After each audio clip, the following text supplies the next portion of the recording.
This is Ollie from History Profiles, and welcome to another video. This video will be about the life of the undefeated samurai warrior, the sword saint, Miyamoto Musashi, who has killed more men in single combat than anyone in his time. Miyamoto Musashi was born in 1584 in the year of the monkey. He was born in the Harima province of Japan. His father was a farmer, and Musashi often would work the fields with his father before fate would make him lead the life of the sword.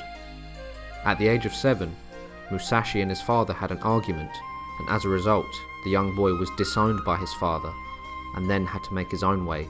The young Musashi went to his uncle's house as he had nowhere else to go. His uncle was named Dorin, and he was a Japanese priest serving in a Buddhist temple. Musashi was taught to read and write and learnt the art of meditation. The young boy, however, was restless and sought a warrior to teach him the art of the sword. His uncle was now a man of peace, but agreed to teach his nephew the way of the sword. Musashi had been training vigorously, and by 13 was already formidable. In 1596, a warrior named Arima Kihei posted a public challenge for a swordsman to accept in order to gain reputation. Musashi, being restless and eager to fight, wrote his name on the challenge. A man who had seen the sign quickly came to his uncle's temple to let him know that his nephew would be fighting Arima Kihei. Dorin was shocked and tried to beg Arima not to fight his nephew, saying he was just a boy. He could not call off the fight, however, unless Musashi apologized in order for him to retain his honor. Musashi turned up to the fight wielding a 6-foot quarterstaff. As soon as he arrived, his uncle began apologizing to Arima. Musashi, however, charged at his opponent and struck him, so Arima lost his footing. Musashi then mercilessly beat Arima to death. In 1599, Musashi then left his uncle's residence and at only the age of 15 began wandering the country to learn more of the sword by engaging in duels, which were mainly to the death. While his reputation was growing, the young master of the sword would have his first taste of war, as a battle between the Toyotomi and the Tokugawa clans erupted. Musashi's family owed allegiance to Toyotomi. Musashi fought in 6 battles, slaying countless men. However, his side ended up losing the war. He then fled and made his way to Mount Hiko to further hone his skills with the sword. After the battle, Musashi disappears, and this legendary young warrior becomes a ghost in Japan, who only lives in the mind and mouths of others, until he emerges a man. The now 20-year-old had spent much time in meditation, reflection, and training. He made his way to Kyoto and went to the Yoshioka martial arts school, where he would challenge the strongest warriors. Musashi challenged Yoshioka Seijuro, the master of the school, to a duel. Musashi arrived late, then they clashed.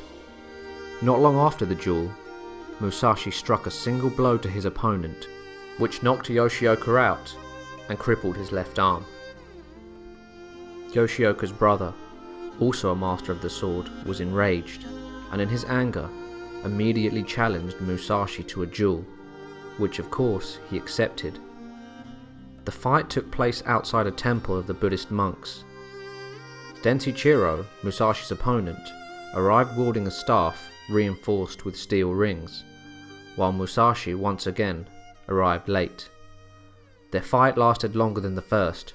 However, Musashi's skill and movements were far superior to the master of the swords, Nitenichi's. Musashi disarmed him and defeated him.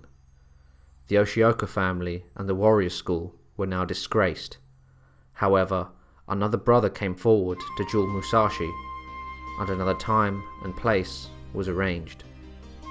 Musashi, sensing an ambush, arrived early this time and hid in order to see his now enemy's intention. The warrior school had assembled a force of archers and swordsmen and had no intention of letting Musashi live. Hidden, he attacked the force of warriors and killed Matachi Choro, the boy he was meant to be dueling. In order to escape, he had to draw his second sword and fight with one sword in each hand. This was the birth of his fighting style named the Nitenichi sword style. It is recalled during the fight, Musashi fought off 60 opponents and killed any he crossed paths with. He laid waste to the Yoshioka house and birthed his own legend by his actions. From 1605 to 1612, Musashi went on a warrior's pilgrimage, which included travelling all over Japan to hone his fighting skills. During these duels, Musashi could almost use any weapon, and he was a master of combat. In this time, he defeated and killed countless opponents, far too many to name. This conveys his almost invincibility with the sword.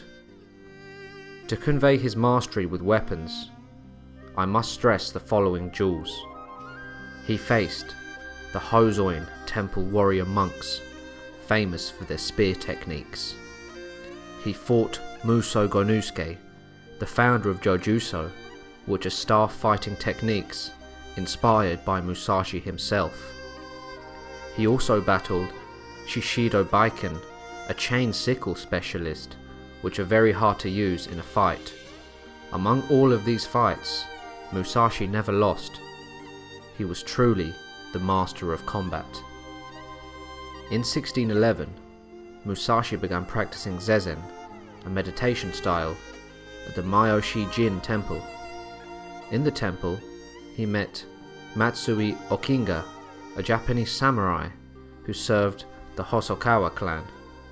During this time, he also met Sasaki Kojiro, also known as the Demon of the West Provinces, a master swordsman. He is known as one of the most respected and skillful samurais of all time. Sasaki had heard of Musashi's prowess and how he had been left untouched in every duel he had ever been in. This inevitably led to a duel. The duel took place on April the 13th, 1612, at the Funajima Island, where Musashi was now 30 years old. Sasaki arrived to the duel wielding a Japanese greatsword, and Musashi, having overslept, arrived late. When Musashi arrived, wielding his two swords, an enraged Sasaki threw his scabbard into the sea, a sign that this fight would be to the death. Musashi then said, "Don't worry, you'll never use that scabbard again." The two mighty warriors circled each other until Sasaki leapt towards Musashi, using an overhead strike, while Musashi also swung his sword and defended his head with the other. Before you could blink, Sasaki's skull was crushed, while Musashi's headband fell off due to Sasaki slicing it off. How he could read an attack and have such speed was near impossible. Musashi now was quickly becoming a living legend. In 1614 to 1615, Musashi became embroiled in yet another war. This war had begun because Tokugawa Ieyasu saw the Toyotoyo family as a threat to his rule of Japan. Musashi once again endured what he had as a child, but still lived to tell the tale. In 1615, he settled in the Harima province, teaching martial arts. Later in his life, in 1621, he would have another legendary duel. A samurai named Miyaki Gunbei challenged him to a fight. Musashi simply smiled and accepted. Miyaki struck at Musashi's body several times in a row, being blocked by each and every strike. Gunbei then desperately lunged his sword forward, attempting to land a fatal stab wound at Musashi, who blocked it with his short sword. Musashi's longsword then swiftly came rushing at Miyaki's face. However, he stopped and didn't kill him. Miyaki fell to his knees, apologizing, and begged Musashi to allow him to become his disciple. In his later life, Musashi began staying with Hosokawa Tadatoshi, who was the head of the Komumato domain. Now the year is 1633, and Musashi engaged in very few duels. However, he still had the skill he had in his youth. Musashi was not a simple samurai. He became a great man of wisdom as well. He was often invited to stay in castles of lords who had heard the tales of the Invincible Musashi and his warrior style. Whenever Musashi spoke, both lords and peasants alike listened, as words from the living legend would live in their memories till the day they died. Musashi began writing and painting. He had seen a lot in his life. He had lived the life of the warrior and the traveller, and had spent much time with the monks in his lands. He was now a spiritual man, able to see the meaning in everything, and due to meditation, could recount every detail and emotion in his life. He had reached perfection in the art of the sword, and would try to imitate this perfection in his paintings and writings. In 1642, Musashi is now 58 years old, and begins to suffer from severe pain. Sensing his life fading, he travelled to the Reigando cave that lies to the west of the Kumamoto, and began writing his book, the Book of Five Rings. The contents of the book were the Book of Water, Earth, Fire, Wind, and the Void. The Book of Earth serves as an introduction and discusses martial arts, leadership, and training. The Book of Water describes his two-handed fighting style, Nitenichi, and some basic techniques and fundamental principles. The Book of Fire refers to the heat of battle. The Book of Wind discusses failings of the sword, and the Book of Void describes Musashi's thoughts on consciousness and the correct mindset to have while alive. Musashi died on May the 19th, 1645. He was buried in his war dress in the Yuji village. It is recalled during his funeral service that a hard lightning bolt struck the sky as the gods welcomed the legendary warrior. Here is a quote from the Book of Fire that reflects the mindset of Musashi.